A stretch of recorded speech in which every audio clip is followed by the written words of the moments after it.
I grew up in Puerto Rico, and I had this fantastic Jewish grandmother I just adored. It was always a privilege to get to go to synagogue with her, and very often it would be maybe for a celebration or something like that. But my favorite part would be sitting in the worship service and enjoying the liturgy that just would resonate with my soul in a really deep way. However, I was not allowed to pursue my Jewish heritage because I had a Gentile grandmother who didn't really like Jews. After high school, I decided that religion was not relevant to life and proceeded to live accordingly. I was looking for something, not sure what, and thought I'd find it in relationships or success or possessions or experiences. And so I tried marriage. And when that didn't work out, I got myself out and got a divorce and began wearing my divorce as a badge of honor. In my career, I worked with one of the major car rental companies and was climbing the corporate ladder and would get promoted.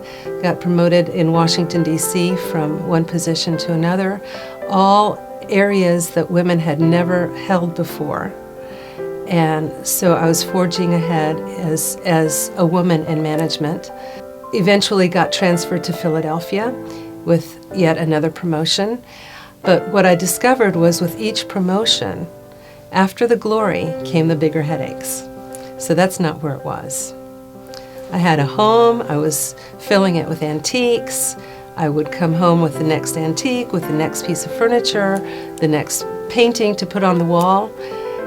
And after a while, I'd get tired of it, things would break, I'd want something else. I was getting deeper and deeper into debt, trying to satisfy my desire for possessions. The same with experiences, whether it was a ski trip or traveling or exotic vacations, whatever. Afterwards, it was over. So none of that satisfied. The last place I ever considered looking for that sense of meaning and purpose and happiness and fulfillment was in religion. It was not for me. I thought it was a waste of time. I thought it was irrelevant and senseless. Sure, I knew people that went to church, but I thought it was a waste. They were wasting their day. They're perfectly good Sunday morning in church. I thought people were weak or believing in fairy tales and legends, but it certainly was not for me. Then I met someone who was different. She was exuberant and joyful and intelligent and sharp, and our conversations counted. She cared about me in a way that I had never experienced in a person before. And she invited me to church, and I thought that was very strange. No one goes to church today. But I found myself going, kicking and screaming the whole way there. I don't want to do this. I don't want to be Christian. I don't know why I'm coming, but I'll try anything once.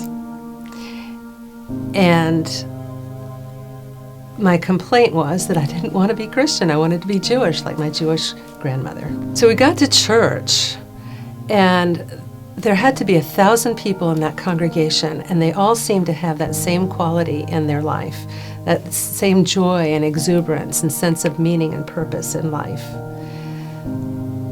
And that intrigued me. I subsequently learned that they had something that belonged to me and my people. They had a relationship with God, the creator of the universe, that was something that my Jewish people had. And I wanted that. How could Gentiles have it and not me? And so after the service, I started asking Jan, what is this all about? And she explained to me that they have a personal relationship with God and that I could have it too. But I wasn't sure I wanted it. For about 6 weeks, I could not get enough of the Bible and the other books that she had given me. I couldn't wait to get home from everything I was doing to devour the Bible and these books. And Yet I knew it was consuming way too much of my life. I wanted it, but I didn't want it. I had a sense of darkness in my life, and there was light out there, and I wasn't sure. Sometimes I was attracted to it, and sometimes I wanted to run from it, but it would not let me alone. I remember hearing the term spiritual battle, and I said to her one day, yes, and I'm the battleground. They're fighting it out in me. I even heard someone quote the mathematician and philosopher Blaise Pascal, there is a God-shaped vacuum in the heart of every person that can be filled by no created thing but only by God the Creator, made known to us through Jesus Christ. And I got to thinking, I have spent 33 years of life stuffing Laura-shaped pegs in a God-shaped hole, and they don't work. They don't fit.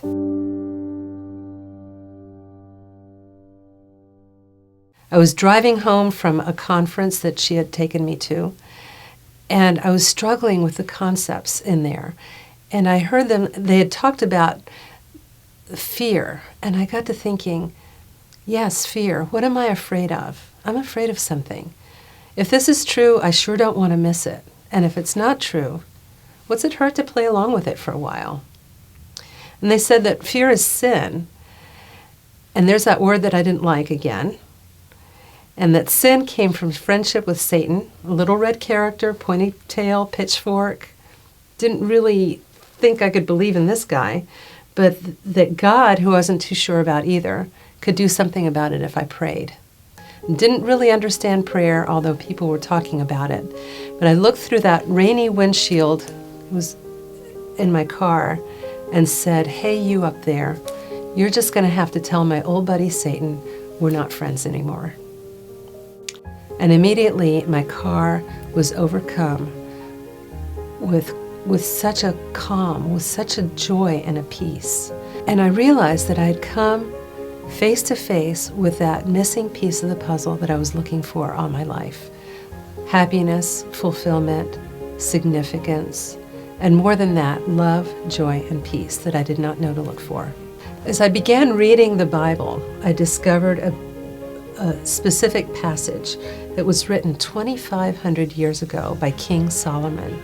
And it says, meaningless, meaningless, utterly meaningless. Everything is meaningless. What does man gain from all his labor at which he toils under the sun? Generations come and generations go, but the earth remains forever. The sun rises and the sun sets and hurries back to where it rises. The wind blows to the south and turns to the north, and round it goes, ever returning on its course. Exactly how I had been running my life. How hopeless is that? How did this man, 2,500 years ago, know the deepest, darkest secrets of my life that I'd never revealed to anyone else, and that I hated to even think about myself? So looking back over the last 30 years since all this took place, I have to say that it began an amazing journey that I could never have scripted for myself.